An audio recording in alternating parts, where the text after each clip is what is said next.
Como colegios Sodalites hemos pensado tener este espacio de reflexión, este espacio de un poco formarnos en la fe, formarnos en una visión católica para responder a los desafíos a los cuales nos presentamos.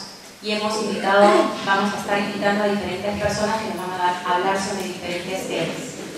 Hoy día tenemos la presencia de mi hermano, Alfredo García Quesada. Él es adherente al Sodalicium, doctor en filosofía, dedicado a la reflexión en las áreas de la antropología filosófica, la ética y la filosofía de la cultura.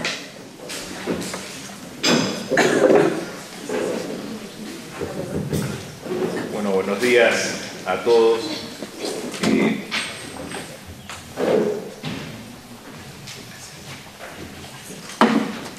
Ante todo es una alegría poder estar aquí una vez más en el colegio para compartir algunas reflexiones y con rostros que son amigos y amigas de hace mucho tiempo y amigos nuevos que uno va haciendo con la frecuencia con que uno viene al colegio por diversas razones. La principal de ellas es los propios hijos, ¿no? Aprovecho para agradecer a los profesores y profesoras todo lo que han hecho por nuestros 3 hijos.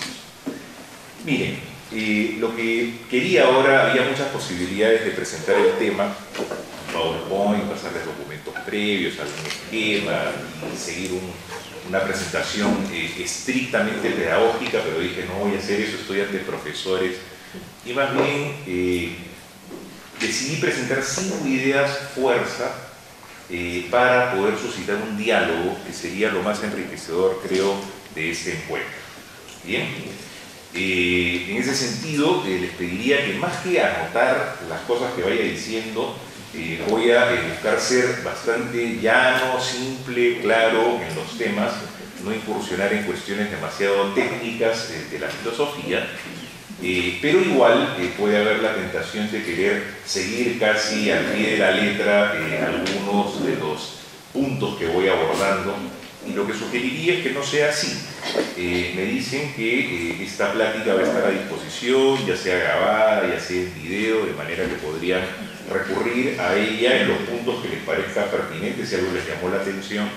Y más bien pediría que solamente anoten aquello que les puede recordar algo para el momento del diálogo, o alguna pregunta que ustedes quieran hacer, o algún comentario crítico. Agradeceré muchísimo que sean inmensamente críticos, ¿no? Estamos entre académicos, entre docentes, que sean muy críticos con respecto a lo que voy a presentar, y así entonces buscaremos que el diálogo sea lo más enriquecedor, porque eso dará lugar, entre otras cosas, a ver cuáles son las preguntas que finalmente les inquietan a ustedes como docentes ante la realidad educativa que tienen en estos colegios específicos. Y ello suscitará, entiendo, que se hagan encuentros, trabajos, talleres, conferencias que atiendan mejor a estas preguntas. Entonces, mal haría en venir yo aquí y presentarles un modelo de algo o algunas ideas propias y que eso finalmente no responda a las interrogantes que ustedes tienen a partir de la realidad concreta en que les ha tocado vivir. ¿Bien? Entonces, les pediría eso, y en ese sentido me asusté cuando entré y vi las mesas. Dije, van a estar varios más metidos en la mesa que mirándonos, ¿no? Y el hecho de mirarnos cara a cara en este encuentro, que como les decía, pretendo sea más un diálogo, que es sumamente importante, ¿no? Bueno, para facilitar las cosas, les voy a plantear de antemano cuáles son los 5 puntos que quiero desarrollar y los iré indicando a lo largo de la exposición. En primer lugar, la educación y la cultura. ¿Cuál es la relación entre educación y cultura? En segundo lugar, una consideración muy breve sobre las limitaciones de algunas aproximaciones pedagógicas o teorías pedagógicas en la cultura de nuestro tiempo. En tercer lugar, ver la ruptura con la realidad como uno de los fenómenos más inquietantes de nuestro tiempo, y tal vez como un fenómeno inédito en la historia de la educación y en la historia de la cultura en general. En cuarto lugar, por lo tanto, buscaremos aproximarnos al modo como se puede recuperar la realidad entendida como la totalidad de la realidad y no solo como un aspecto de la realidad. Y en quinto lugar, cómo es que entendemos la realidad del hecho cristiano. Y en ese sentido, cuál es la racionalidad propia de la fe, que es una marca específica de nuestros colegios, y cómo es que el diálogo entre la razón y la fe es el desafío cultural más grande, tal vez, de nuestro tiempo. Bien, entonces esos son los 5 puntos que voy a desarrollar. Verán que es muchísimo lo que se podría decir sobre cada uno de estos puntos. Cada uno de esos puntos daría lugar a una plática entera de 1 hora, 1 hora y media. Así que voy a buscar ser muy sucinto en los planteamientos para que en el diálogo, en todo caso, se puedan desarrollar algunas otras ideas. Miren, no sé si ustedes, pero yo siento un poco de calor, así que me van a permitir sacarme el saco para estar más en onda.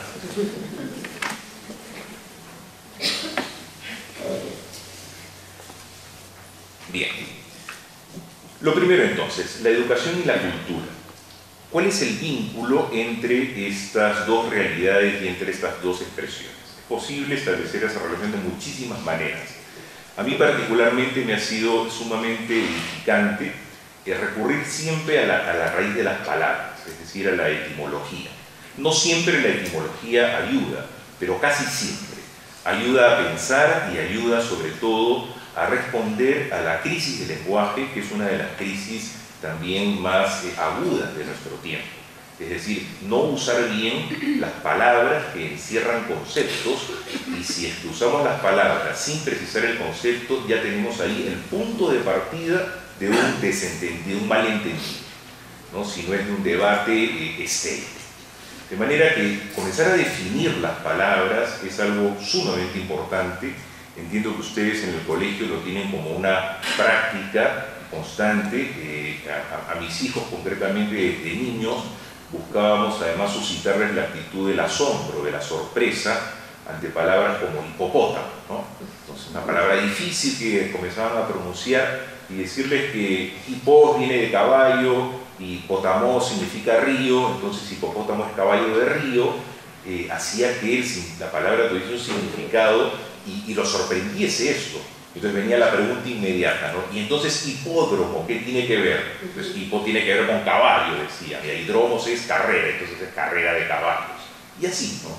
Entonces esto siempre despierta una primera sorpresa frente a la riqueza de las palabras y nos lleva a ver el modo como usamos tan mal las palabras y como muchos malentendidos, muchas discusiones, debates, polémicas a veces absurdas, se desprenden del hecho de no estar usando o no estar definiendo previamente el modo como comprendemos ciertas palabras. En ese sentido, para establecer el vínculo entre educación y cultura, quisiera recurrir a la etimología.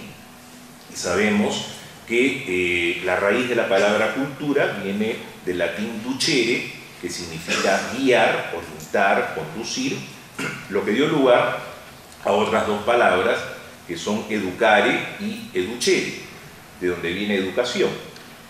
Y estas 2 palabras se sintetizan para darnos un significado bastante sugerente de la educación. Educare significa nutrir, alimentar, cuidar, y educere significa sacar de sí algo, hacer que desde dentro salga algo. ¿Bien? Y esto nos lleva entonces a poder entender la educación en primer lugar como una atención hacia, como una orientación hacia algo que es propia de un ser que no nace prefabricado, sino que nace con libertad, con una serie de potencialidades que ha de desplegar en un sentido u otro a lo largo de su vida y para lo cual requiere orientación, orientación de aquellos que tienen una experiencia mayor, una sabiduría mayor de vida, que lo han antecedido, comenzando por sus padres, de quien él proviene, y luego de los maestros.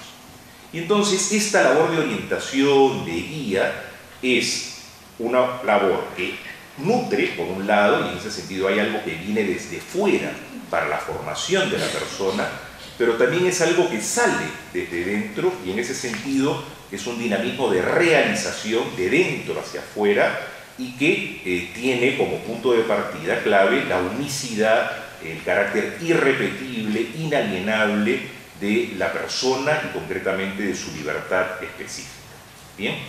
Entonces es interesante considerar la educación como un proceso de formación en dirección a algo, ¿bien?, que consiste en nutrirse de, pero consiste en desplegar también algo desde dentro de uno mismo.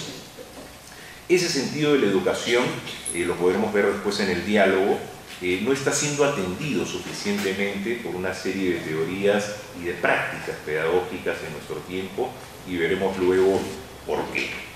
Quisiera simplemente resaltar que una de las cuestiones fundamentales en la labor educativa, si es que la labor educativa es esta labor de guía y de orientación, es preguntarse hacia dónde estamos guiando y preguntarnos desde dónde estamos guiando. Y si es que a quien estamos guiando no es una cosa, sino es una persona que tiene inteligencia y libertad, entonces necesariamente tengo que hacerme la pregunta acerca de quién es esa persona, cuál es la naturaleza del ser humano, quién es aquel que tengo al frente mío. Y solo sabiendo quién es la persona humana es que podré yo orientarlo adecuadamente en el desarrollo que le corresponde. Orientarlo hacia qué fin, hacia qué meta. Simplemente hacia el desarrollo máximo posible de su ser. Algunos filósofos dicen que la cultura, y aquí establezco una primera relación, y con ello la educación, consiste simplemente en llegar a ser lo que uno es. Llegar a ser lo que uno es. Y si es que el maestro es aquel que tiene que orientar en ese proceso, tiene que primero saber quién es aquel a quien va uno a ayudar a que sea quien es. Y entonces la pregunta antropológica, la pregunta acerca de quién es el ser humano, es indispensable en la labor educativa. De otra manera, puedo yo desarrollar magníficas técnicas, magníficas metodologías, pero que puede ser no correspondan a la naturaleza específica del ser que tenemos al frente y a quien hemos de adecuadamente orientar. Bien, esto lo enfatizo porque lamentablemente en la cultura de nuestro tiempo y en los procesos pedagógicos, en muchos de ellos, se ha hecho abstracción, se ha puesto entre paréntesis la pregunta por la naturaleza del ser humano. Bien, no digo únicamente la respuesta, es decir, la respuesta a esa pregunta, saber quién es el ser humano, sino que se ha decidido prescindir de la pregunta misma, porque se cree que no tendría respuesta. Y entonces ahí la pregunta es, entonces, ¿cómo estamos educando? Y esto es lo que quisiera que en el diálogo podamos ahondar un poco más. Bien, vayamos al término cultura. El término cultura también tiene una raíz latina, proviene del verbo volere, que significa cultivar. ¿Bien? Y es significativo que haya surgido en el contexto romano, que era un pueblo, una cultura básicamente agrícola, y que entendía que de lo que se trataba ante la realidad de la naturaleza no era tanto de transformarla o de producir cosas nuevas, sino de cuidarla, de cultivarla, porque la tierra tiene sus propios ritmos. Bien, el clima colabora de un modo determinado a que germinen las semillas de un modo dado, hay que regar, hay que cuidar de una determinada manera para que haya buenos frutos y una adecuada cosecha. Y eso nos llevaba a tener una primera actitud de reverencia, de contemplación ante los dinamismos propios de la naturaleza. De ahí la palabra agricultura, que es el cultivo de la tierra, el cultivo del agro. Bien, esa palabra pasó a designar el cultivo de toda la realidad y más específicamente de la realidad del ser humano. Y justamente con esa actitud de reverencia, buscando que así como una planta va germinando poco a poco y no puedo forzar su crecimiento, de la misma manera las realidades humanas vayan desplegándose a partir de sus ritmos propios, de sus ritmos específicos, con el abono, con el cuidado evidente de la mano humana. ¿Bien? Ese término cultura, entonces, pasó a designar todo aquello que no aparece desde ya, es decir, que es dado, que está antes de la intervención humana, sino que la cultura es aquello en donde la mano humana interviene de algún modo. Entonces tenemos el mundo de la naturaleza en general y se llama cultura a todo aquello que el ser humano de un modo u otro añade, no únicamente a través de una labor de creación o de producción, sino de una labor de cuidado, de orientación, de atención o hasta de escucha. Porque escuchar, lo saben ustedes, es una de las configuraciones más importantes de la cultura y de una persona. Eso lo dicen constantemente sus estudiantes, ¿no? Presten atención. Y entonces, esto es sumamente importante en un mundo como el de hoy, en que la cultura se entiende únicamente como producción de cosas, como resultados, como eficiencias. Algo se nos está escapando en el mundo de hoy cuando no atendemos y no ponemos en las teorías pedagógicas dinámicas fundamentales del ser humano, como son la escucha, la contemplación, el cuidado, la reverencia, y lo sabemos quienes tenemos familia. En la familia uno busca ante todo escuchar a los hijos, atenderlos desde niños en sus dinámicas biológicas más elementales, y uno va contemplando, observando y como padres aprendiendo, porque no hay una escuela de padres que diga cómo actuar en todas las circunstancias concretas y desafiantes y cotidianas que se presentan en la vida de los hijos. Y uno tiene que estar entonces atento, observando, no día a día, ¿no?, sino hora a hora, ese desabrocharse, dice en portugués, no hay una palabra exacta en castellano, pero ese brotar, ese florecer, podría decirse, ese desplegarse de la vida de una persona. Bien, ¿cuál es la relación entre educación y cultura? Lo diré de una manera muy simple. La educación forma parte de la cultura. ¿Bien?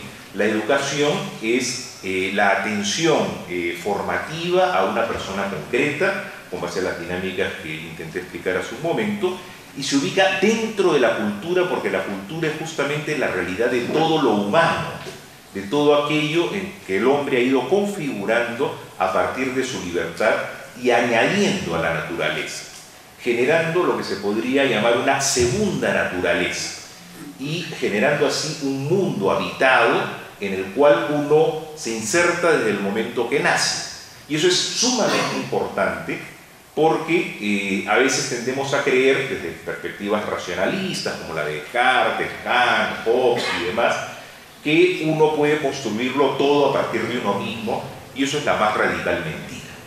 Uno cuando nace ya ingresa en un mundo que ha sido configurado por nuestros antepasados, comenzando por nuestros propios padres, que marcan muy hondamente nuestra identidad, y por bisabuelos, tatarabuelos y en general la historia de la humanidad, cuya expresión más evidente en la formación de uno es el lenguaje.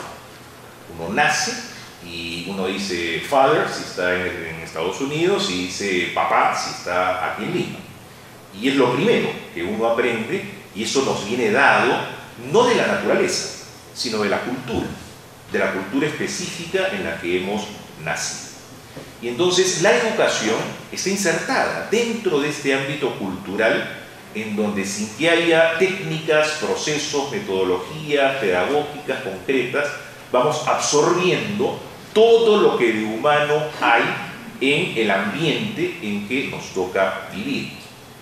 Y así, uno de los desafíos más grandes de la labor educativa es la pregunta acerca de cuál es la esencia o los dinamismos fundamentales de la cultura en donde nosotros estamos. Y cómo es que nosotros hemos de contribuir a que esa cultura sea mejor.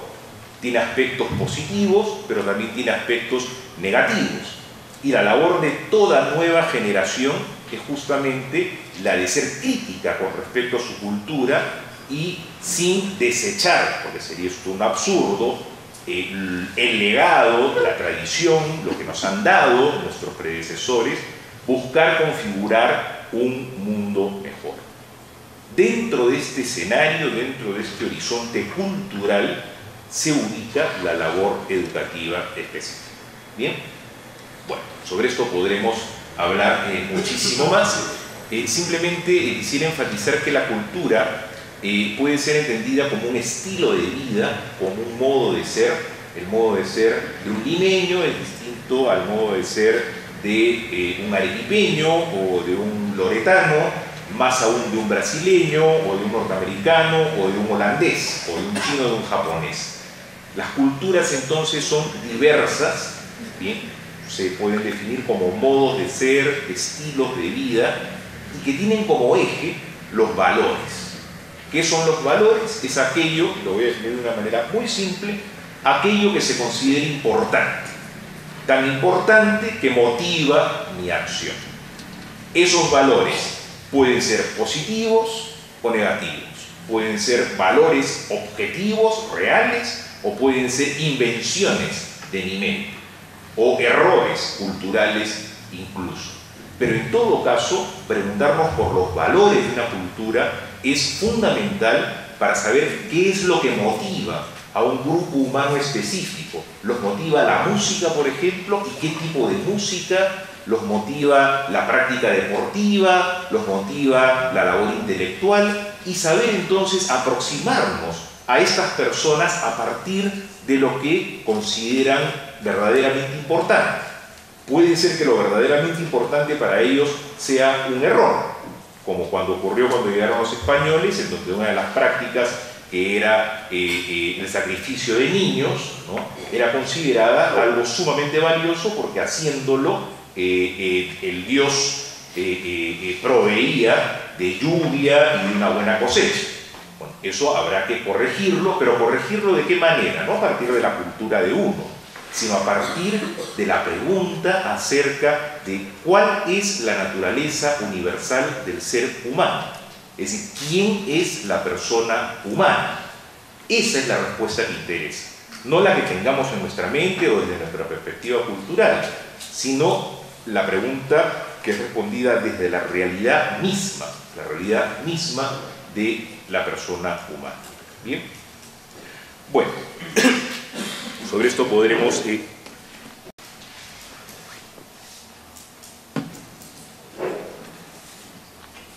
desde esta perspectiva educativa y cultural, que considera absolutamente irrenunciable la pregunta por la persona humana, por su ser, por sus dinamismos fundamentales, podemos ver que en la cultura de nuestro tiempo, y aquí paso al segundo punto, se vienen ensayando teorías y prácticas pedagógicas que sin mayores problemas plantean que la pregunta, solo la pregunta antropológica, la pregunta por el ser humano, es prescindible. Bien, aquí no voy a poder ahondar en este punto, pero menciono simplemente, por ejemplo, la teoría constructivista. Bien, el constructivismo, sabemos, tiene muchos aspectos sumamente interesantes que han de ser asumidos dentro de una labor pedagógica. Para eso hay varias vertientes del constructivismo. Pero quiero llamar la atención hacia el hecho de que esa perspectiva tiene como trasfondo, más que a Piaget, a un filósofo sumamente importante para la modernidad que se llama Immanuel Kant.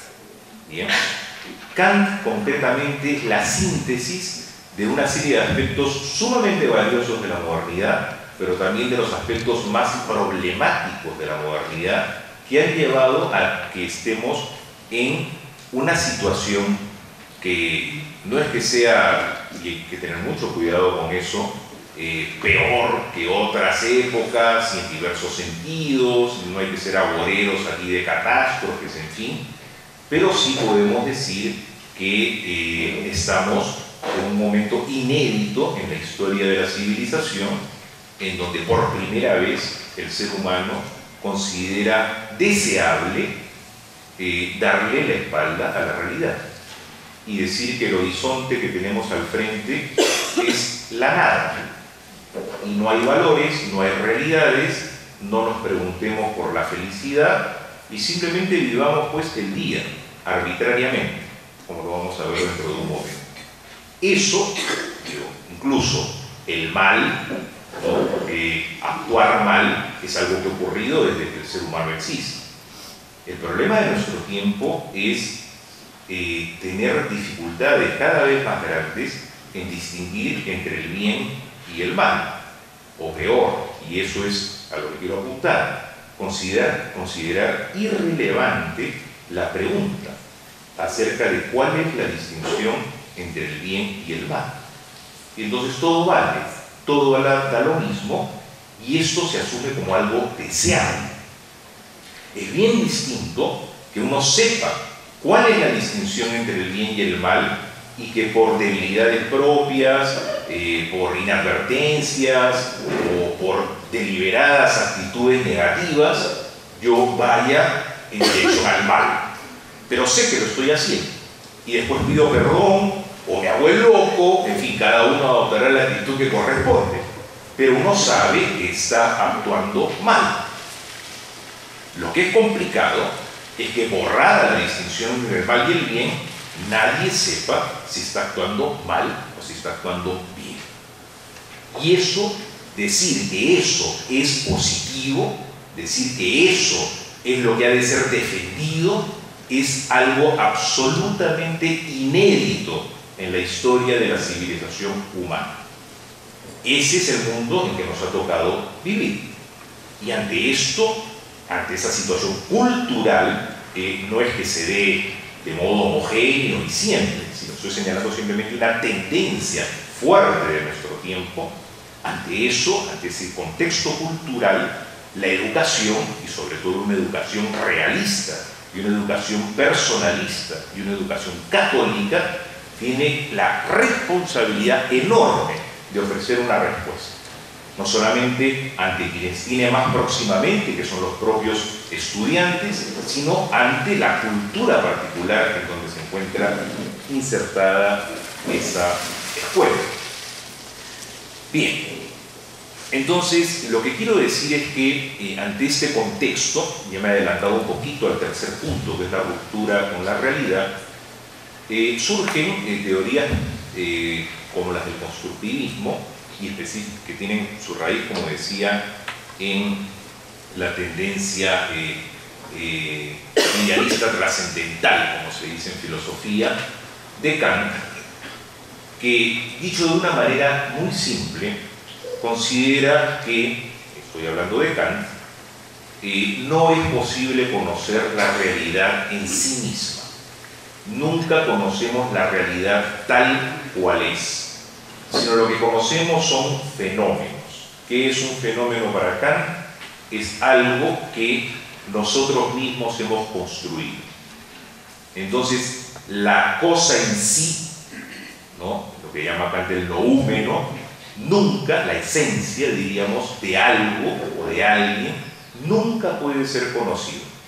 Lo que conocemos es el producto de una serie de proyecciones nuestras que terminan configurando y haciendo la síntesis de algo que es un objeto, y ese objeto es el objeto de conocimiento, pero que ya no es la cosa en sí, sino que es lo que se produjo en la interacción, por así decir, de una masa caótica, que eso es para Kant la realidad, y nuestra razón, que con categorías, intuiciones y demás, elaboró algo nuevo. Eso es lo que conocemos. Nunca la realidad, sino nuestras propias proyecciones, podríamos decir de alguna manera.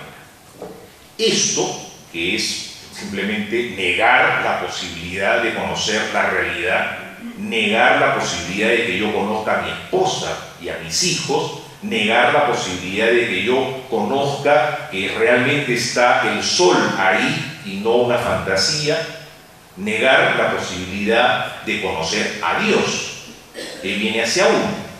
Todo, finalmente, son construcciones, algunas más acertadas, más precisas que otras, pero finalmente es, diría yo, una actitud desesperanzadora, en el sentido de que no hay nada de fuera que pueda promover realmente nuestra condición humana. Y entonces tenemos que ser constructores. Y ahí viene, ante esta desesperanza, el insuflar ánimo en que construyamos algo nuevo, un mundo diseñado a nuestra medida, hecho a nuestra imagen y semejanza, construyamos el paraíso sobre la tierra, y esta es la historia de los últimos 3-4 siglos que terminó en una tragedia con los totalitarismos de Hitler y de Stalin, con las guerras mundiales, en un intento de construir un mundo a nuestra medida, dándole la espalda a toda realidad y sobre todo a la realidad fundante que es Dios. Ante este fracaso en el siglo XX de lo que se llamó la modernidad, que modernidad viene del latín modo, que significa hacer todo nuevo, y precisamente, por así llamarlo, el pecado de la modernidad, con todo lo que de bueno trajo, fue renunciar a la tradición y decir hagámoslo todo nuevo. Lo de antes no sirve para nada, solamente sirve lo que nosotros hacemos y construimos.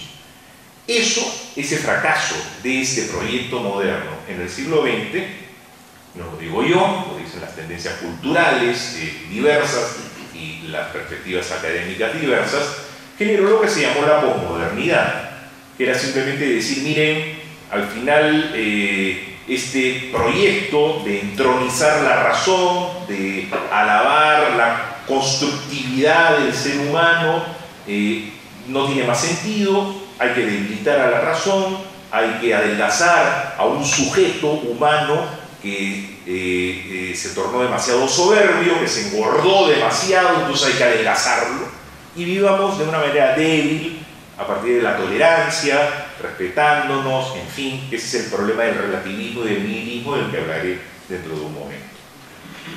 Pues bien, esta situación ha generado que se presenten propuestas pedagógicas un tanto más lights, pero que igual traen consigo el vicio de fondo señalado por Kant, que es el hecho de que no podemos conocer la realidad, sino tan solo proyecciones de nosotros mismos.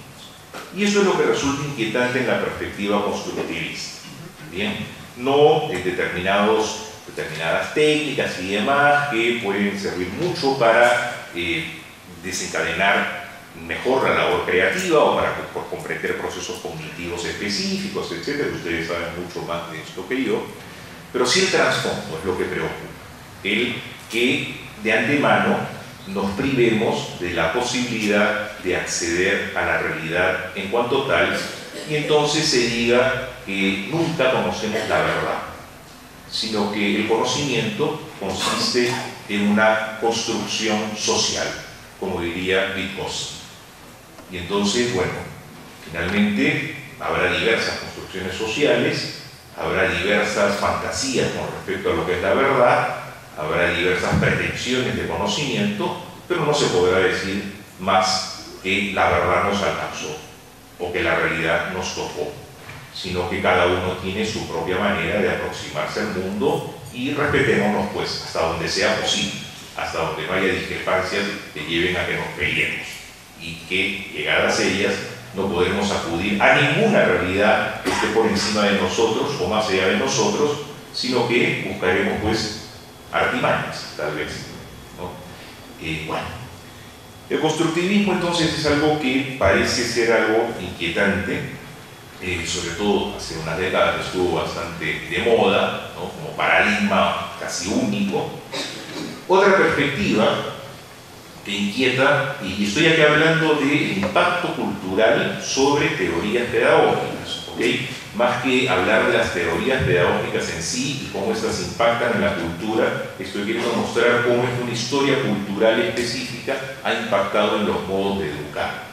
Entonces, señalo esto del constructivismo, y si alguien tiene preguntas podré hablar mucho más sobre el tema de cuál es la influencia del racionalismo ilustrado en el constructivismo, y que en ese sentido tenemos que saber usar bien el filtro, cernir y ver que hay aspectos que pueden ser tomados, pero hay otros aspectos que son contradictorios con respecto a la educación católica que uno busca impartir. Y no digo únicamente educación católica, sino educación realista. Es una educación que admita que la realidad adviene, que la realidad habla y que nos configura. Bien. Un segundo punto inquietante son las taxonomías. Como aquella ya antigua, diríamos, de Bloom, de la primera o casi segunda mitad del siglo XX. ¿Por qué? Porque toma su modelo de las cosas. La palabra taxonomía misma proviene de las ciencias naturales y entonces no toma como punto de partida la realidad espiritual única del ser humano con su libertad y con su inteligencia específica, sino a partir de una clasificación que es propia de la botánica. Bien. Y plantea una lista de skills, de habilidades, que siempre será importante desarrollar en el ser humano. El punto está en si esto puede ser punto de partida de la labor educativa. De hecho, fue un intento de prescindir de la antropología, es decir, de prescindir de la pregunta acerca de quién es la persona humana. ¿Por qué? Porque se entendía que no había respuesta. Entonces, ¿para qué hacer la pregunta? Hagamos más bien una clasificación de habilidades plausibles que más o menos el mundo de hoy considera que es adecuado que se desarrollen y bueno, busquemos que estas sean lo más eficientes posibles con base a un análisis de resultados, pero preguntas acerca de cuál es la libertad, qué es el amor, cuál es la realidad espiritual, la dignidad del ser humano, esas son preguntas impertinentes. Bien. Entonces surge aquí la pregunta, y lo digo porque estas taxonomías son ampliamente usadas en el ámbito pedagógico, surge la pregunta de hasta qué punto estamos haciéndole la corte, ¿no?, siguiendo la dinámica sin darnos cuenta de perspectivas culturales que han planteado la cosificación del ser humano.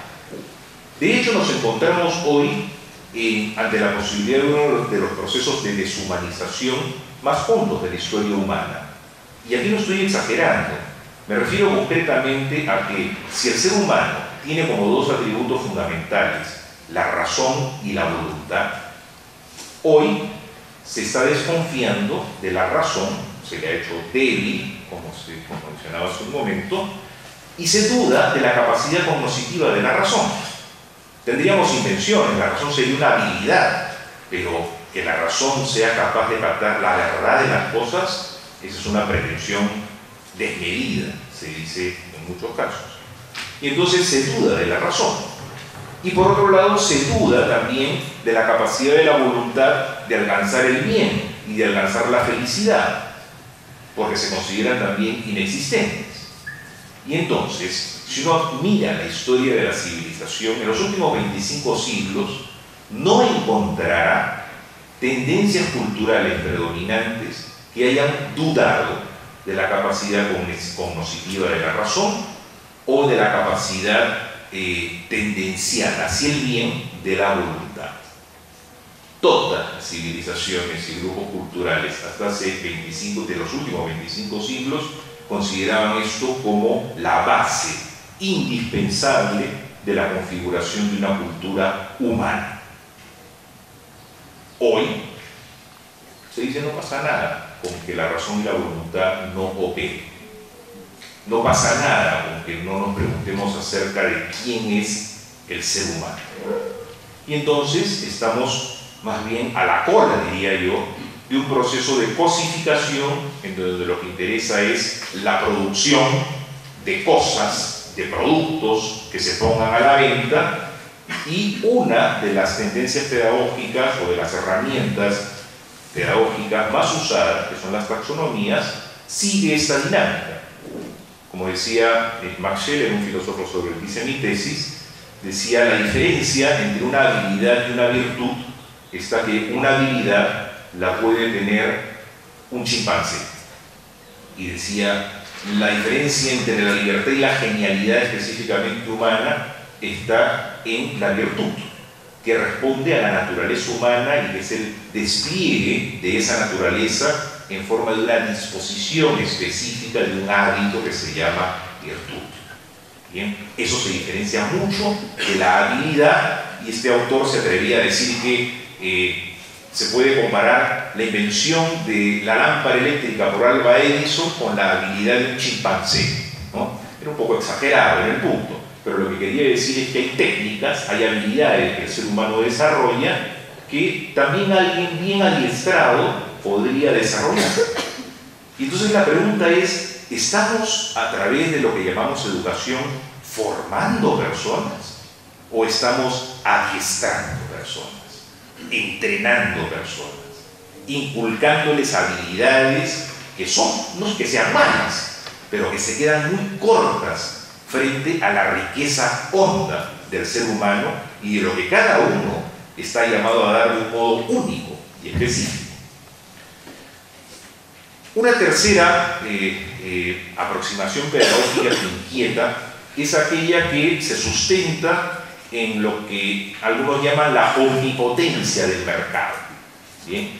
De la dinámica del vender y comprar, del consumir, de la aproximación a la realidad en la que todo se considera intercambiable y sustituible.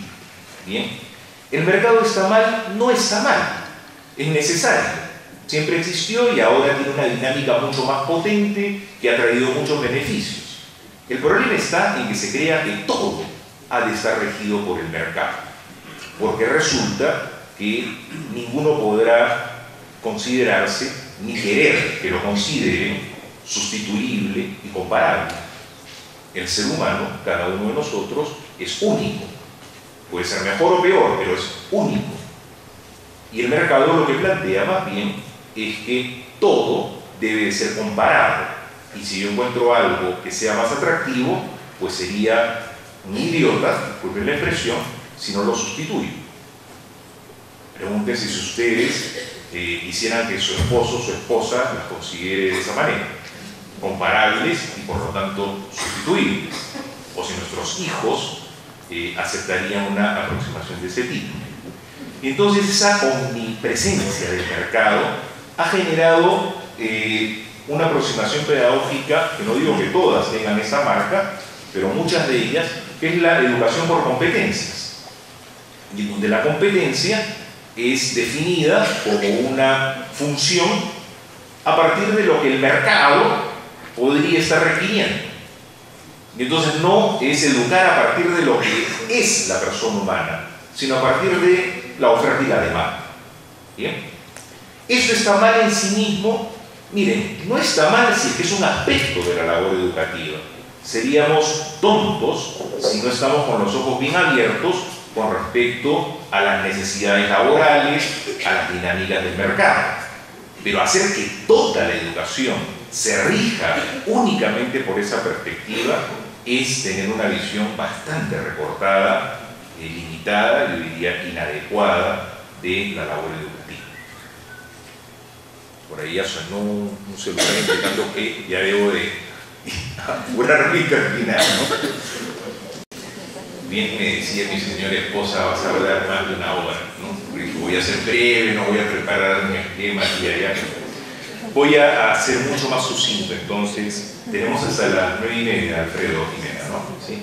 Entonces voy a prácticamente enumerar algunas cuestiones de los tres últimos puntos para poder dar lugar al diálogo. Miren, ante esta situación, ¿qué es lo que hay que hacer? Paso al tercer punto. O mejor dicho, déjenme hablar, el tercer punto se refería a la crisis cultural específica de nuestro tiempo. Ya he hecho mención de alguna manera a ella en los dos primeros puntos, pero lo enunciaré así. La crisis inédita, nueva en nuestro tiempo, es que plantea la ruptura con la realidad como algo deseable. ¿Bien? Estamos rompiendo con la realidad, no solo no dándonos cuenta, sino deseando. Y esto se expresa a través de dos fenómenos culturales también agudizados en nuestro tiempo, que son el relativismo y el nihilismo. ¿Qué es el relativismo? Es decir, que no hay una verdad válida para todos, sino que cada uno tiene su propia verdad. Y entonces no hemos de pretender ofrecer un postulado, una afirmación que pretenda ser universal, sino que hemos de respetarnos, hemos de ser tolerantes con la opinión de cada uno que ha sido elevada al grado de verdad particular. El problema es que esto que se considera hoy cuna de paz y de tolerancia, en verdad es cuna de una posible violencia que Dios quiera, y aquí lo digo así conmovido y pidiéndole a Dios, no nos lleve en unas décadas a, por no haber dado respuesta a este relativismo radical, se desencadenen conflictos que nunca antes la humanidad ha visto. ¿Y por qué digo eso? Porque en épocas, cuando digo épocas anteriores, no me refiero a épocas remotas, me refiero a hace 30 años atrás. Hasta hace 30 años atrás se consideraba que, habiendo discrepancias, uno siempre podía recurrir a una ley, a una norma, a un derecho humano, a una verdad que disolviese la posibilidad de un conflicto agresivo, es decir, darle un puñetazo al otro o de matar al otro. Pero si es que de antemano decimos que no hay normas válidas para todos, que no hay leyes válidas para todos, que no hay verdad que sea válida para todos, que cada uno tiene su propia norma, su propia verdad o su propia ley, ¿cuál entonces será la ley que va a regir cuando hay un conflicto agudo? Esto, hace 25 siglos, los griegos lo respondieron. Los sofistas dijeron, la única ley que rige cuando no hay verdad, y eso es lo que nosotros defendemos, que no hay verdad, contra ellos combatió Sócrates, agudamente. Y los sofistas decían, la lógica nos indica que la única ley que prevalece ahí donde no hay verdad es la ley del más fuerte. Esto ya lo estamos viviendo en cierto sentido. Y es la fuerza no únicamente física, sino que es la fuerza de la retórica, del engaño, del poder en general, de la opinión pública, de los medios de comunicación, que son arbitrariamente los que van rigiendo el destino de la cultura. ¿Hasta dónde vamos a llegar con esto? La tolerancia, por ejemplo, ¿es una virtud? Sí, es una virtud, pero llama mucho la atención a los que somos un poco más viejos, y recordaremos que la virtud de la tolerancia no era algo que se enarbolase en la década de los 60, 70 o 80. Eso ha surgido en las últimas décadas. ¿Y por qué? Un poco como respuesta a no hay respuestas, no hay verdad, entonces tolerémonos. Pero si ustedes van al diccionario y buscan el significado de tolerancia, encontrarán que tolerancia es que aguantar algo que no es visto como bueno. En pocas palabras, tolerar es soportar. Se tolera al vecino que un día jueves a las 2 de la mañana está haciendo una fiesta y no me deja dormir. Lo aguanto, lo soporto. ¿Lo quiero? No lo quiero matar, ¿cierto? Lo aguanto. ¿La tolerancia es buena? Sí, pues, porque hay muchas cosas malas que tenemos que aguantar. Pero construir una civilización humana, una sociedad humana, sobre la actitud de mirar a los otros como malos, indeseables, a quienes tengo que aguantar y soportar, ¿ustedes creen que es posible construir un grupo humano cohesionado a partir de esa virtud? Pues bien, hoy día la tolerancia ha reemplazado a la virtud que hace unas décadas atrás se consideraba la fundamental para construir una sociedad humana. ¿Cuál es esa virtud? La solidaridad. Sentirme parte de algo. Esto ya no es posible porque cada uno hace lo que quiere. Y entonces, si yo quiero tatuarme, si yo quiero ser homosexual, si yo quiero hacer esto, si yo quiero, en fin, hazlo y tolero, lo respeto. La pregunta es hasta cuándo va a durar esto y si esto se va a extender hasta el hecho de me da la gana pues matar a otro. Y a eso me refería con que este tema del relativismo, que busca tener a la tolerancia como una especie de acompañante, no parece ser una de convivio pacífico, sino más bien de una posible guerra que no sabemos qué tipo de desenlace va a tener. Bueno, pero no solamente tenemos el relativismo, que por lo menos usa el término verdad diciendo que cada uno tiene la suya. Está el tema del nihilismo. Y el nihilismo, como lo indica la palabra que viene del latín nihil, significa nada, simplemente señala que no hay realidad. Por lo tanto, no hay verdad. Y que lo que queda entonces es qué. O sea, porque si no hay nada, y Nietzsche ante esto se inquietaba, se angustiaba, y los existencialistas de inicio del siglo XX decían la vida es una náusea, no tiene sentido, la vida es un absurdo, y se angustiaban y escribían con sangre sus obras literarias y filosóficas. Pues hoy día ya la tragedia se abandonó y simplemente aceptemos la nada como el horizonte que nos ha tocado vivir y seamos felices, intentemos ser. Es lo que se llama el nihilismo libertino. ¿Bien? No es sorprendente que hace una década atrás los libros más vendidos en Europa hayan sido los libros de Nietzsche, gran profeta del nihilismo, y los libros del Marqués de Sade, el campeón del libertinaje, expresado en el sadismo. ¿Bien? Bueno, ¿esto cómo se expresa en el mundo cotidiano? En el hacer lo que me da la gana. Y ustedes lo pueden ver en sus hijos y en sus estudiantes. Dejan hacer lo que quieran. Es la arbitrariedad puesta a nivel de principio. Es el emotivismo lo que me provoca, bien, arbitrario, puesto como único conductor de mi vida. Porque cuando uno no tiene valores, no tiene virtudes que perseguir, no tiene verdad, no hay realidad, lo que queda no es la libertad, queda la arbitrariedad. Voy a hacer lo que me da la gana. ¿Bien? Y una expresión muy concreta de ello en nuestra sociedad limeña achichada es el tránsito. Vienen los nombres, ¿no? Bueno, sobre esto podríamos hablar un montón. Bien, este es el punto crítico, digamos, más inquietante de nuestro tiempo, ante el cual, gracias a Dios, hay una respuesta simple, que es volver a la realidad. Bien, la realidad está a nuestro favor, porque despierta el sentido común.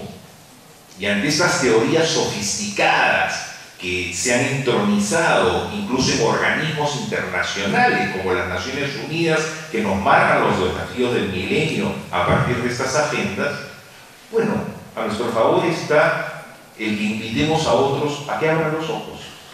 Simplemente eso, abrir los ojos, no darle las espaldas a la realidad. Esta realidad habla, el hecho de sacar a nuestros hijos y a nuestros estudiantes a que se topen con la naturaleza, a que se ensucien en el barro, a que contemplen la belleza de la naturaleza, pero también un cataclismo, por ejemplo, los llevará a decir, bueno, hay algo que es mayor que yo, y esto me habla, y esto me edifica, o esto me desafía. Y así podríamos hablar de muchísimas cosas, pero quisiera definir la educación como el proceso de inmersión en la realidad. Esto es, creo, lo que le toca hacer a todo educador, sumergirse él mismo con sus estudiantes en la realidad y que la realidad hable, que sea ella la que hable. Y veremos que en medio de esa realidad se hace presente la realidad fundante, como la llamaba el Papa Benedicto XVI, que es la realidad de Dios, sin la cual no hay realidad. Y si es que hay alguien que haya logrado aproximarse y conocer esa realidad fundante que da sentido a todo, ese tal tiene la responsabilidad enorme de compartirla con todos y no guardársela para sí mismo. Lo otro sería una irresponsabilidad. Y en eso estamos. Nosotros hemos sido tocados por esa realidad fundante. Es la realidad de Dios que se encarna, que se hace uno de nosotros y que nos toca, y como decía un alumno del San Pedro, nos lo comemos todos los domingos, por lo menos, ¿no? ¿Recuerdan esa anécdota que contaba el padre Gonzalo? La conocen, ¿no? Es una anécdota muy linda. El padre Gonzalo estaba preparando a los chicos para la primera comunión y había uno que no había sido formado en la fe cristiana, y para quien era pues, poco nuevo todo eso que estaba viviendo, y el padre estaba celebrando la misa ante ellos, explicándoles en fin lo que estaba haciendo, ¿no? como él acostumbraba a hacer. Y en un momento, bueno, dicen, ¿no? Y ahora vamos a transformar este pan en Dios, y explica la transubstanciación, etcétera, etcétera. Y este chico estaba mirando, contemplando a ver cómo es que el padre iba a transformar ese pan en Dios, ¿no? Y en un momento antes de la comunión, el padre parte de la hostia y comulga. Y este chico le da un codazo al del costado y le dice: el cura se comió a Dios, ¿no? Digo, asombrado ante el hecho, ¿no? Y ese tipo de asombro es el que tenemos que recuperar, ¿no? O sea, verdaderamente nos comemos a Dios. O sea, esa es, digamos, la cuestión más sorprendente y misteriosa, y nos debe llevar a una gratitud permanente de que Dios haya no solo decidido caminar con nosotros, sino estar con nosotros, dentro de nosotros, nutriéndonos, alimentándonos, que eso es la labor formativa y educativa. Dios mismo, finalmente, la realidad fundante es la que nos forma como personas. Algo que sí quisiera enfatizar es que no nos comamos el cuento de que los católicos somos cerrados, dogmáticos, limitados, impositivos y demás. Lo que los católicos buscamos, y eso enfatizado por los últimos 3 papas, es que la razón se abra. Estamos viviendo más bien una autoclausura de la razón. Estamos viviendo la limitación de las posibilidades del ser humano, la renuncia a la verdad, la renuncia al bien, la renuncia a la felicidad. Como decían jóvenes europeos encuestados hace 15 años, le preguntaban: diga usted dónde está la felicidad. Y uno esperaba el encuestador que le dijeran en el poder, la fama, el sexo, tal cosa. El 75% respondió: no respondo esta pregunta porque la pregunta no tiene sentido. O sea, preguntarse por la felicidad no tiene sentido. Eso es una expresión del nihilismo que buscaba caracterizar hace un momento. Y entonces lo que quiero decir con ello es que la fe católica nos lleva y nos invita y nos exige a la máxima apertura posible de la razón humana, al máximo despliegue posible de la libertad. Y esa es la gran noticia que tenemos que saber dar. ¿Cuál es el desafío fundamental? A mi modo de ver, que nosotros, católicos, comprendamos bien eso, que estudiemos nuestra fe, que entendamos cuál es el fondo de nuestra fe y que sepamos ofrecer la contribución que por regalo hemos recibido de otros. ¿Bien? Bueno, termino de esta manera y vayamos al diálogo. Muchas gracias por su paciencia.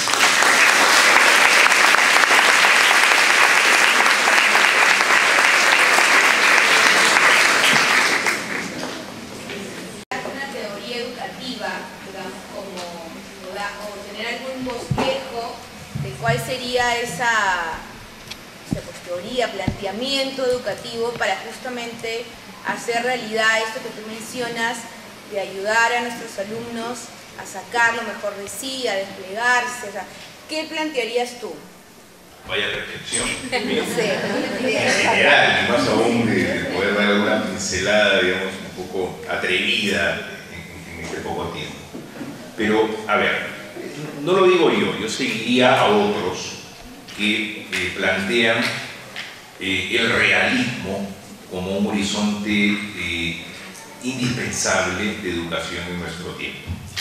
Entonces, una educación realista, una educación que haga que los estudiantes se topen, se encuentren con la realidad de sí mismos, la realidad de los otros, la realidad de lo creado, la realidad de Dios.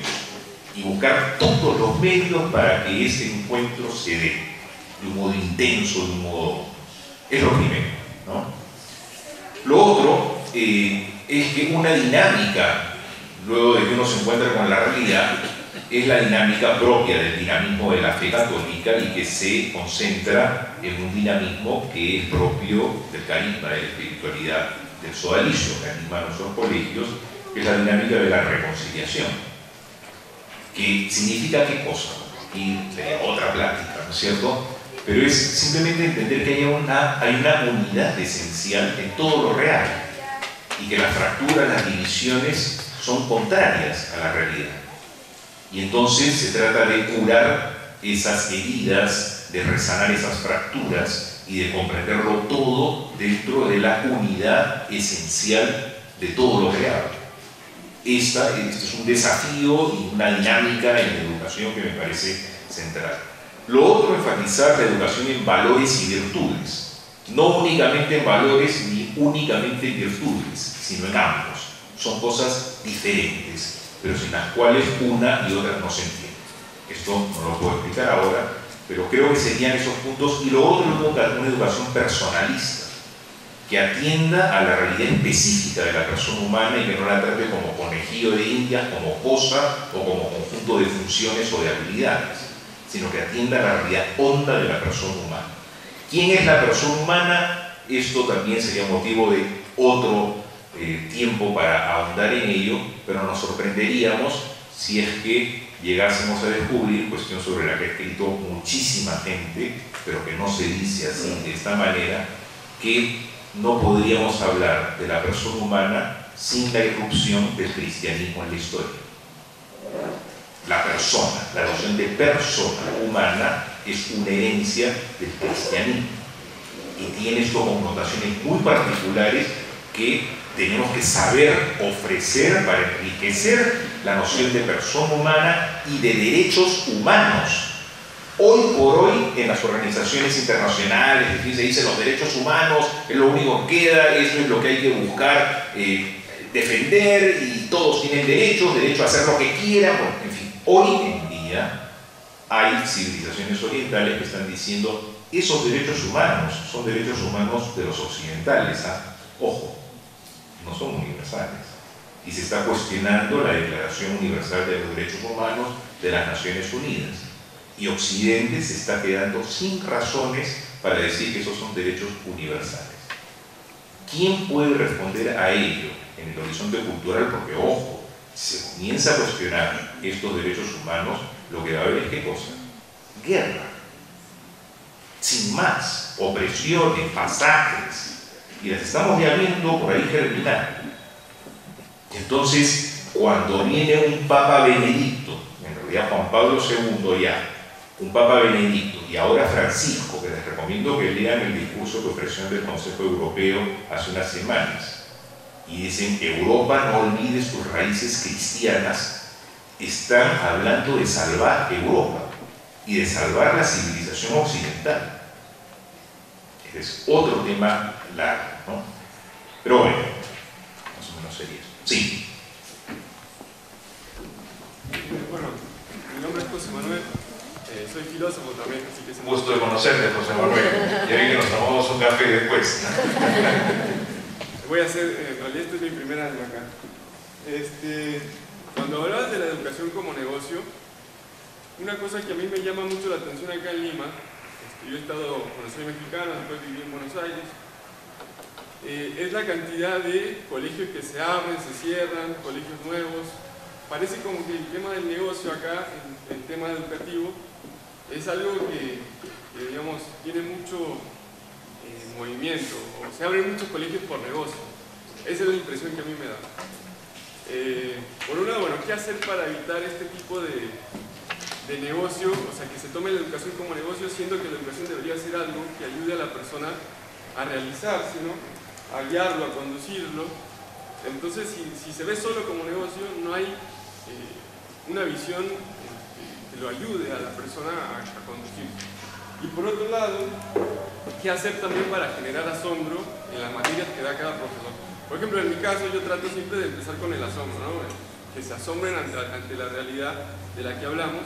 Pero, por ejemplo, en matemáticas, no sé, en otras materias, ¿qué se puede hacer para generar ese asombro ante los alumnos? Para que ellos, digamos, se apasionen y les entusiasme conocer la realidad. Sí. A ver, con respecto a lo primero, es una cuestión que no quiero responder a ello ligeramente, superficialmente, exige un análisis más hondo. Entiendo, por otro lado, tú decías que era algo que te había sorprendido al llegar a Lima y ver esto, ¿no? El florecimiento de escuelas como negocios. Yo entiendo que es una tendencia que se dio en Latinoamérica en general, en los años 90, después de la llamada década perdida de los 80, y en que los organismos internacionales ofrecieron financiaciones condicionadas a que haya mayor educación en la población. Y así surgieron universidades, por ejemplo, como negocio también. ¿Por qué? Porque el Estado no podía asumirlo todo. Entonces se dio carta más abierta a la iniciativa privada para que intervenga. Ha habido proyectos sumamente exitosos, buenos, ¿no? Y ha habido otros, y eso depende siempre de las personas y las empresas, que han buscado simplemente lucrar con la educación sin importar nada si ofrecen una real formación de calidad. Lo que inquieta, en todo caso, a ser criticado es la actitud utilitarista, es decir, tomar al ser humano como medio para algo, ¿no? Y creer que un colegio o una universidad puede ser algo así como una fábrica de salchichas o de zapatos, ¿no? Eso es indignante porque toma justamente a la persona no solo como cosa, sino como cosa que me hace ganar a mí dinero y me importa poco, ¿no? Lo que digo, las personas, las que se están formando por años, ¿no es cierto? Zapatos, si lo compro y no sirve, lo boto. No puedo hacer lo mismo con el horizonte formativo en el que yo estoy, ¿no?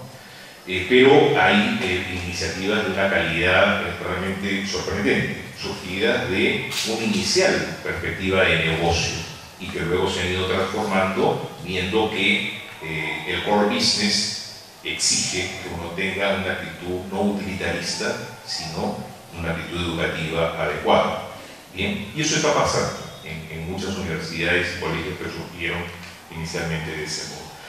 Es un contrasentido porque, a ver, nuevamente yendo a la etimología, ¿no? La palabra negocio viene del latín negocium, ¿no? Que se contraponía al ocium, es el ocio, que no es estar ocioso, perezoso, como se cree ahora, sino que era el espacio para la educación, justamente. El negocio era la labor que un ser humano desarrollaba para obtener dinero. El ocio era el espacio que debería de buscar al máximo posible para educarse, formarse, escuchar música, ser más persona, estar con su familia, etcétera, etcétera, hacer filosofía. Bien. Y entonces el ocio es lo que les ocupa a ustedes. Si ustedes no tienen un espacio de ocio adecuado, no de pereza, sino de ocio, no van a educar. La palabra proviene, ocio, de la palabra ascolía en griego. Ascolía era el espacio que el ser humano tiene para dedicarse a todo que no sea obtener plata para comer. Y ahí vino la palabra escolía, que es escuela, que es aquello, el lugar en donde uno está, no para hacer plata, sino para formar el espíritu. Entonces ahí tiene el contrasentido de entender la educación como negocio. Y con respecto a lo otro, bueno, los bloqueos llamaban la taumatse, ¿no? El asombro, la sorpresa. Yo creo que nuevamente la respuesta es la realidad. La realidad es sorprendente. Si es que nosotros sacamos a nuestros estudiantes a que encaren la realidad, siempre la realidad va a hablar más alto y los va a sorprender. Yo creo que lo que está ocurriendo es que muchas veces estamos tomando herramientas, metodologías, procedimientos, análisis, informes y demás, burocratizando la labor educativa de un modo tal que nosotros mismos no tenemos la paz y la libertad de espíritu para conversar como seres humanos con nuestros estudiantes, para ofrecerles la disposición en el patio a aquel que tiene un problema y dice quiero hablar contigo. Estamos perdiendo aquella figura del maestro. Y recordemos a nuestros maestros, a los nuestros, digo, que tuvimos en los colegios. Ellos no estaban metidos tanto en técnicas, procedimientos, análisis, informes y más cosas. Estaban a disposición de uno, con todos sus defectos, con todas sus inadvertencias de a veces errores que cometíamos nosotros. Pero uno podía hablar con ellos, tenían tiempo. Hoy, en el mundo que nos ha tocado vivir, todos andamos acelerados. Todos tenemos que presentar resultados, todos tenemos que estar buscando la eficiencia y la eficacia, ¿no? Y todo lo que es propio de un planeamiento estratégico, ¿no? Entonces la pregunta es, ¿y estamos dando el tiempo que es necesario para los estudiantes? Eso les generaría sorpresa. Que mi profesor está ahí para escuchar, todo el tiempo que sea necesario. Yo me acuerdo de mi profesor de arte. Él nos sentaba al final del trimestre y decía, ¿qué nota quiere? Cada uno póngase su nota. Nos enseñó a bailar vals y varias cuestiones clásicas, pero diciéndonos, una semana yo les enseño esto y la otra semana ustedes me enseñan salsa y rock. Un tipo espléndido, un tipo maravilloso, que hizo zarzuela, teatro, que movió nuestro colegio, que es la figura para muchos de nosotros. Y era un tipo que tenía esa actitud de, muchachos, hoy día van a tener que averiguar cuáles son las fechas de las campanas de Lima. Entonces se forman en grupos y se van a Lima y ya ven con quién hablan para que los dejen subir al campanario y saquen las fechas. Y después nos sorprendía con la razón por la que había hecho eso. De eso hay muchas películas de Hollywood, ¿no? Que aparentemente no nos han tocado suficientemente. Erich Fromm, el autor de ese libro, El miedo de la libertad, el arte de amar, en fin, con toda su influencia, en fin, crítica en varios sentidos, decía que el gran problema del Occidente estaba en que habíamos olvidado que se educa fundamentalmente a través de actitudes. Y lo que uno busca en un profesor, en un maestro, es el ejemplo. Quien se educa entonces decía, no básicamente impartiendo información, ni básicamente trabajando con base a técnicas y metodologías, sino a partir del testimonio. Y el testimonio de un maestro es ¿qué cosa? Es la sabiduría. ¿Y qué es la sabiduría? Es el conocimiento, es la ciencia, pero no abstracta, alejada de mí, sino el conocimiento y la ciencia hecha carne. Es decir, el profesor, el maestro, a diferencia del técnico de información educativa, el maestro es aquel que dice, muchachos, yo he experimentado esto en carne propia y puedo dar fe de que esto te hace más persona. Y lo transmite de una manera simple que puede ser comprendida por un niño de 6 años. Chesterton, el gran autor católico, decía, una verdad es aquella que yo puedo decir sin miedo a un niño de 6 años. Faltan maestros. Y ojo que nosotros, por inadvertencia, podemos, como católicos, estar cayendo en eso, lo cual sería una falta terrible porque tenemos los elementos para darnos cuenta de lo que hay que hacer y estamos, sin embargo, como furgón de cola de teorías pedagógicas, de modas del momento y demás. Eso es, a mi modo de ver, una inmensa irresponsabilidad si ocurre. Y tenemos que estar constantemente cuestionándonos porque la influencia de la cultura, de las tendencias de hoy son enormes. Nos llegan a través del Twitter, nos llegan a través de todo. ¿Eso es malo? No, es el mundo en que nos ha tocado vivir y es fascinante. Pero hemos de desarrollar una conciencia crítica más adecuada, más afinada. Sí. Buenos días. Buenos días. Te escuché hablar mucho de la pintura en un principio y es algo que a mí me ha llamado la atención ya desde hace algún tiempo. Y siempre he comparado la cultura como una parte de lo que es el lenguaje. En ese sentido, yo siempre he tenido esa incógnita, ¿no? La cultura es aprendida o es adquirida. Y cualquiera sea de las formas, ¿cuál sería el mejor camino, ¿no? De cierta forma, para llevar a los chicos a una realidad educativa, católica concreta, sin caer en lo que mencionaste, en el relativismo o en el minimismo? Sí. A ver, la cultura se adquiere, o sea, uno nace en medio de una cultura, lo trataba de empezar diciendo que uno nace en un mundo que ya está habitado, ¿no? Y es una de las cuestiones más gratificantes, que uno no tenga que cuando nace empezar de cero, sino que ya otros hayan, permítanme decirlo en un lenguaje criollo, chambeado por uno, ¿no? Y que nos faciliten las cosas, ¿no? Todo lo que vemos a nuestro alrededor, este micrófono, las ideas que tenemos, en fin, se deben a la chamba, el trabajo de muchas generaciones anteriores que nos han permitido estar en la situación en que estamos. Y también ante los problemas en que están, que varios he querido señalarlos ahora.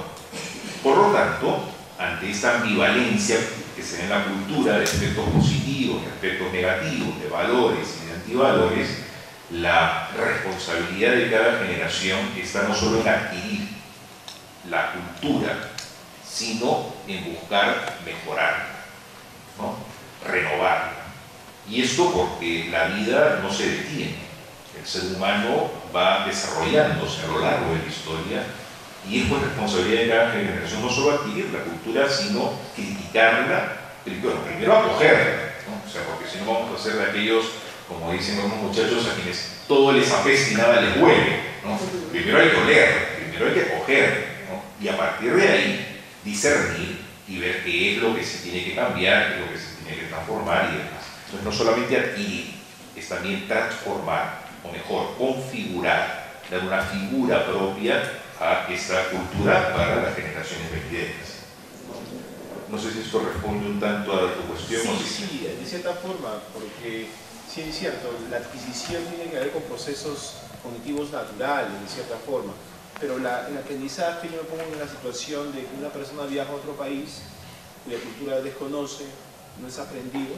En ese sentido, uno aprende, se inserta en la cultura aprendiendo de los ejemplos sociales que se dan en ella. O sea, podría haber ambas. ¿Te refieres a cuando una persona va a otra cultura, si aprende de la otra cultura? Bueno, por eso es la disyuntiva, ¿se adquiere o se aprende? Si se adquiere la cultura sin más, cuando desde que uno nace, ¿eso te refieres? O si se puede aprender a lo largo de la vida. En otros contextos culturales. Sin duda, ¿no? Sin duda. La cultura en que nacemos nos marca profundamente, ¿no es cierto? Y está ya casi en el inconsciente, ¿no? No podemos decir que esté en el ADN, porque justamente el ADN es algo de la naturaleza, no de la cultura, pero casi, ¿no? Ahora, que uno aprenda de la otra cultura, sí, a mí me ha pasado. O sea, yo nací en el Perú y me casé y me fui a vivir a Brasil y viví 13 años allá, y mis hijos nacieron allá. Te pongo un ejemplo concreto, cuando mi hija estaba por cumplir un año, yo bueno, los primeros meses con mi esposa dijimos, bueno, vamos a hablar en castellano en la casa, ¿no? Cosa que el ambiente le enseña el portugués y nosotros enseñamos, quisimos seguir el guión que usan amigos en Estados Unidos, en Alemania, en fin, mantienen y le dan dos lenguas a sus hijos. Bueno, lo que nos pasó observando la cultura brasileña es que la cultura infantil era tan fuerte que nosotros cantando Juguemos en el Bosque éramos un par de babosos. Y entonces lo que tuvimos que hacer es nosotros aprender la cultura infantil brasileña, porque de otra manera ella se iba a sentir, mi hija María Alejandra, fascinada con la cultura brasileña y diciendo la cultura de mis papás son unos pavos. Y entonces tuvimos que hacer ese enorme esfuerzo de aprender la cultura, no digo brasileña en general, sino la cultura infantil, ¿no? Libros, cuentos, historias totalmente desconocidas para nosotros, canciones. Y en mi casa hablábamos dentro en portugués. Y hasta ahora hablamos en portugués, ¿no? Digo, en momentos ya no es como allá. Entonces, eso, por ejemplo, fue algo que no imaginábamos que íbamos a tener que hacer. Y solo los fines de semana cantábamos castellano y cuando veníamos aquí a Lima y demás, ¿no? Lo que estuvieron en mi boda de plata es la razón por la que mi hija decía Mai y Pai, porque lo tiene en su área y ya nació allá, ¿no? Entonces sí, se aprende, ¿no? De hecho, por ejemplo, en mi caso, 13 años allá, siendo profesor y demás, me llevó a que ya la sintaxis, y perdón si creo que me perdonan si he cometido algún error, ¿no? Me lleva a pensar en portugués y castellano. Claudia, cuando está cansada, comienza a hablar en portugués. Entonces sí, se aprende, ¿no? Pero la cultura en la que una nación lo marca uno. Hay dos temas que, muy buena tu exposición y toda una pena, podríamos estar acá todo el día filosofando, pero hay dos temas que me gustaría que quizás pudiera responder, no sé si los dos por el tiempo.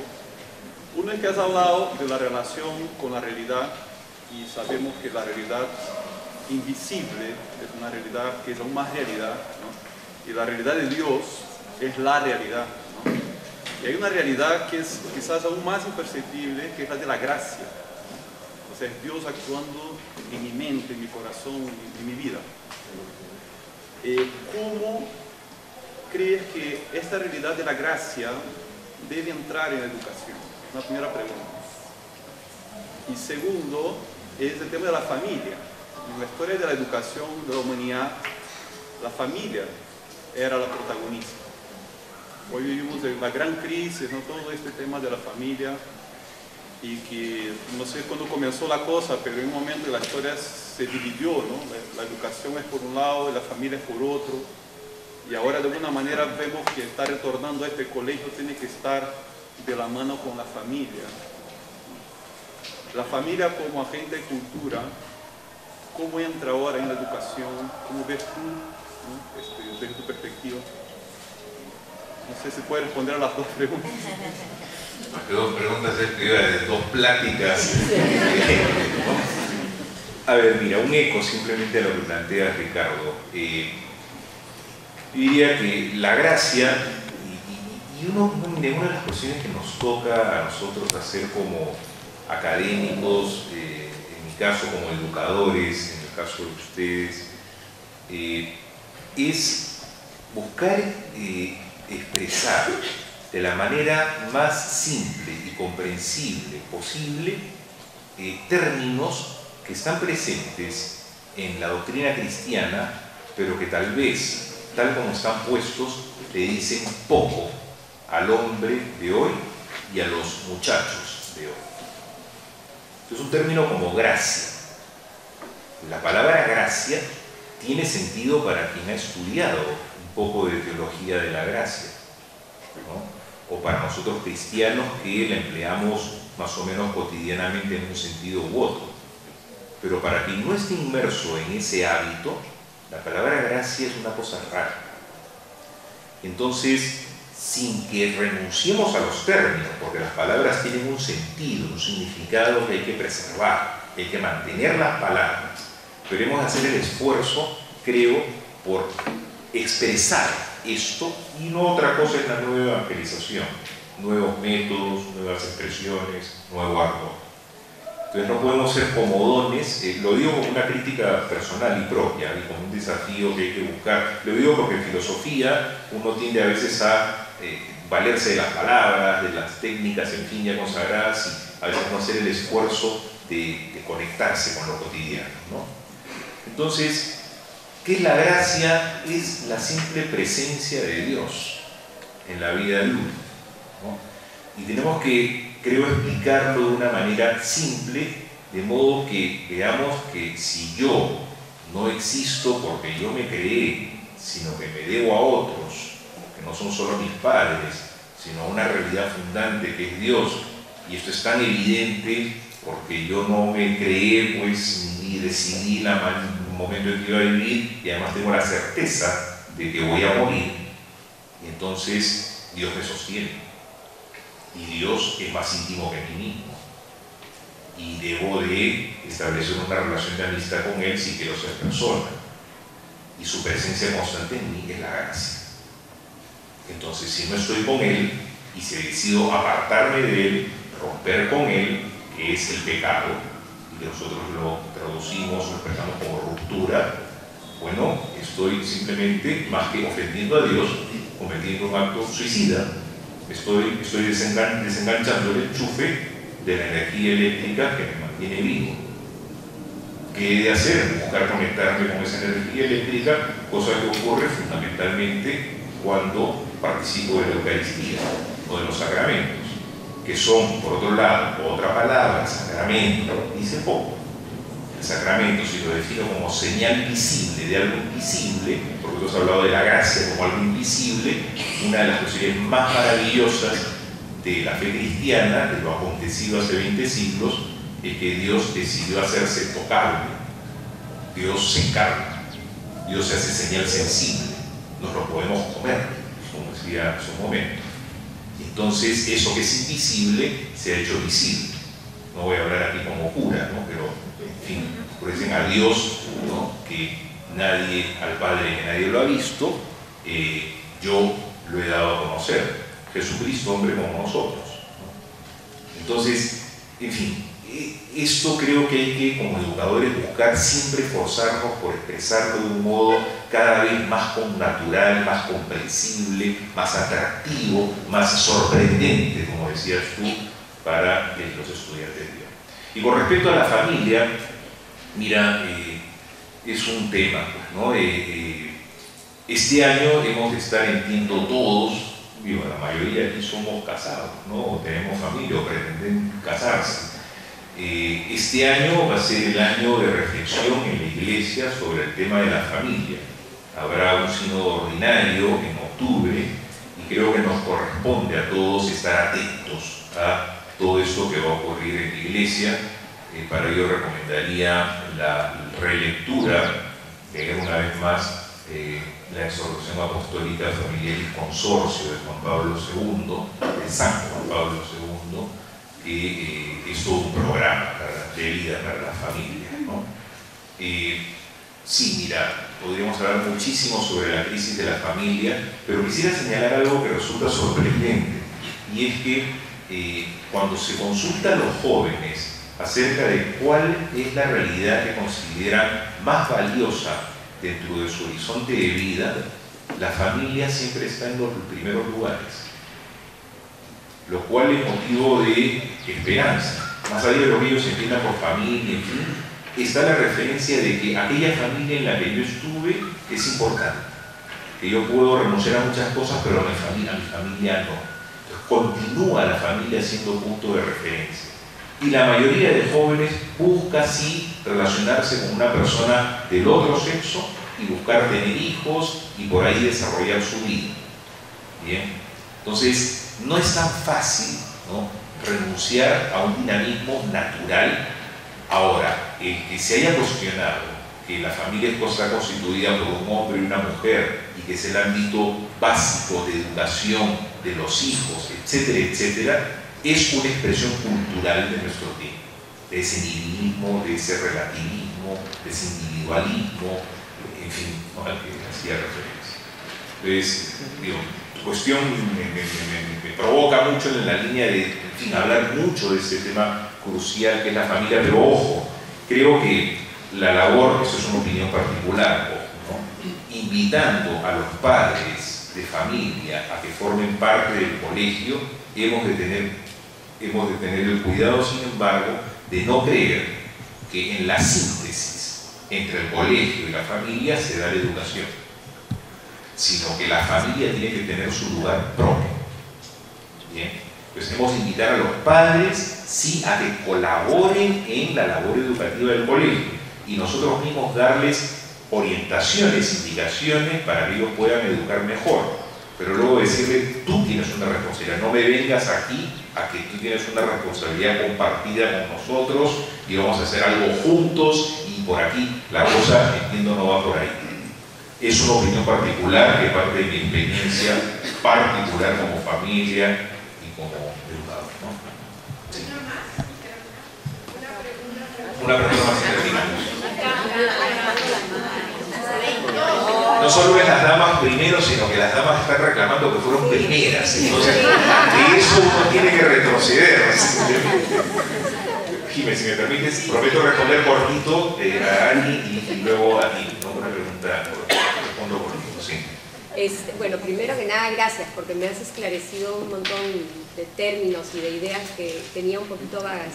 Y luego el tema de cómo abrir la razón al mundo, ¿no? Cómo hacer para que abras la razón.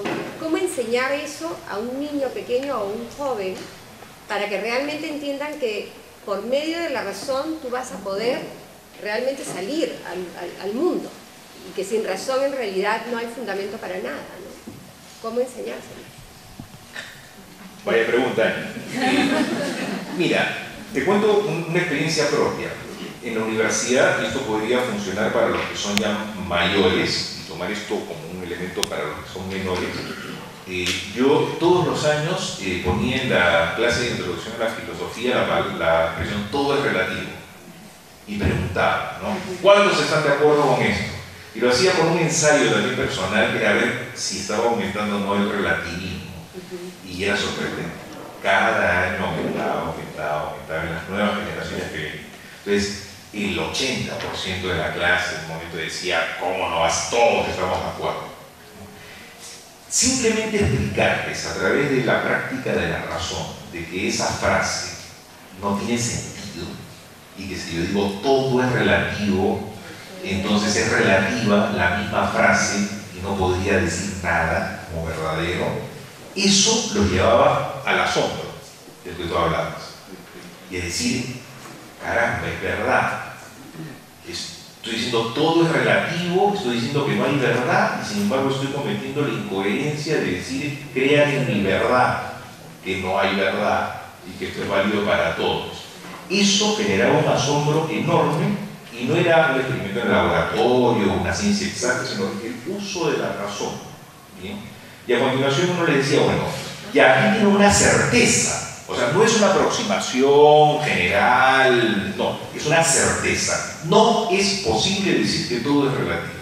Pues bien, el relativismo está ahí como tendencia cultural, lo que nos muestra las paradojas y contradicciones e inadvertencias e ignorancias, ojo, ignorancias profundas de nuestro tiempo, de lo que está en las agendas internacionales y demás. Pero de ahí uno decía, bueno, venía uno que decía, entonces, ¿cuál es la verdad, profesor? ¿No? Y alguno decía, ay, no, tal vez con un postulado dogmático, decían los más atrevidos, ¿no? Decían, no, salgamos a buscar. Decía Andrés Machado, decía el poeta, no interesa tu verdad ni mi verdad, interesa la verdad y vamos juntos a buscar, ¿no?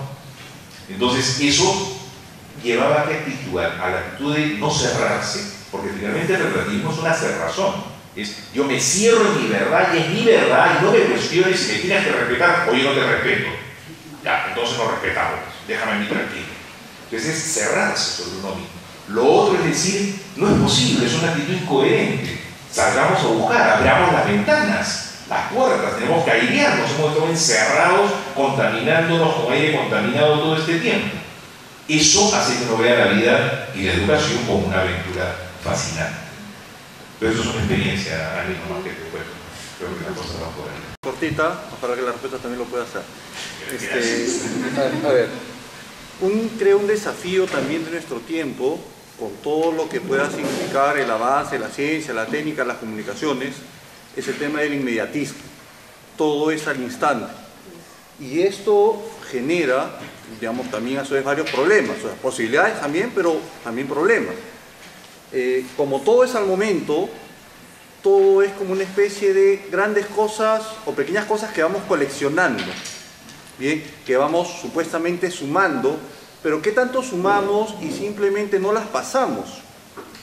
¿Cuáles de las cosas que tenemos a nuestro alrededor realmente las valoramos, calan, escarbamos en ella, entramos a profundidad en ella y no queda simplemente como algo accesorio, decorado y que no nos lleva pues a un crecimiento, no nos lleva a un conocimiento de nosotros mismos, de la realidad, de Dios, y por lo tanto no nos permite desenvolvernos con las cosas permanentes, trascendentes, importantes?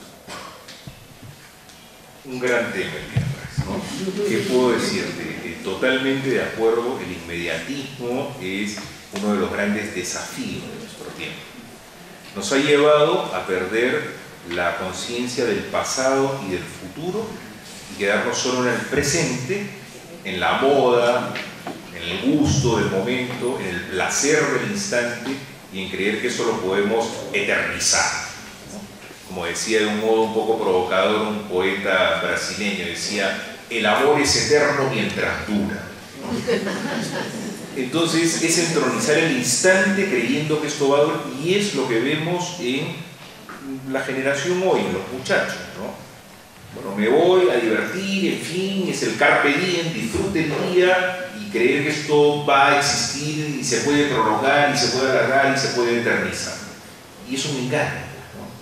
Entonces la vida de un ser humano es una narrativa, es una historia integral de pasado, de futuro, ¿no? El presente es el momento de la acción, es esencial, pero el instante es pues muy pequeño. Yo tiendo a pensar de que estamos viviendo un momento de adolescencia en la civilización humana en general. Y con ello hemos de tener cuidado, ¿eh? Porque aparecen pues nuevas técnicas y tecnologías, ¿no? Que justamente el negocio es que sean obsoletas lo más rápidamente posible para poder vender más. Y entonces vamos cambiando las cosas y nosotros detrás de la moda, de las tendencias, y hablo de incluso tecnologías pedagógicas, de teorías diversas, de modas, porque los libros se venden, y uno además se dice hoy, uno tiene que venderse a sí mismo. La cuestión es ya el colmo de la arbitrariedad, en fin. Y entonces, para terminar, simplemente, sí, esto es un desafío enorme que hay que responder desde justamente la perspectiva más amplia y más realista que nos ofrece la tradición cristiana, que ella misma es una historia, ¿no? Hay que entender que somos parte de algo mayor y no que el instante y la arbitrariedad del momento es la que determina todo, porque ahí está ocurriendo. Pues es que se ha abierto un tema muy interesante que me va a provocar compartirle muchas cosas, ¿no? Pero, por ejemplo, la actitud que hay que tener no es la de condena, la de satanización del mundo de hoy, y espero no haber pasado una visión negativa, crítica del mundo, sino más bien esperanzadora a partir de las posibilidades más simples que uno tiene, ¿no? De eso se trata. Y entonces de lo que se trata es de sostener mejor aquello que de bueno hay en el mundo de hoy. Y uno ve que las empresas hoy, por ejemplo, a las que hay que atender con muchachos bien formados, etc., están pidiendo no la moda del último momento, no la última técnica, no el manejo del último software, sino que están pidiendo gente que piense, que sepa comunicarse, que tenga una disposición comunicativa y social adecuada. ¿Bien? Algunos cometen el error de llamarlo esto habilidades blandas, ¿no? Software, nuevamente, cuando en verdad es lo más firme, ¿no? Y consistente que puede haber una persona, su inteligencia, su voluntad, las virtudes, los valores y demás. Entonces lo que ellos dicen es, miren, yo los voy a entrenar acá, y año a año, porque las cuestiones cambian a cada rato, pero no me traigas a un tipo que va a ser obsoleto en un año, pues con las técnicas que aprendió. Más bien tráeme una persona que piense, que se comunique, que se ubique en el espacio y en el tiempo, que sepa de dónde viene a dónde va. ¿Y eso qué lo da? Eso lo da la lógica, la filosofía, la geografía, la historia, las humanidades y demás, que han de ser muy fuertes en nuestro colegio, ¿no? Bueno, un tema inmenso, Javier. Bueno, muchas gracias por su tiempo y disculpen.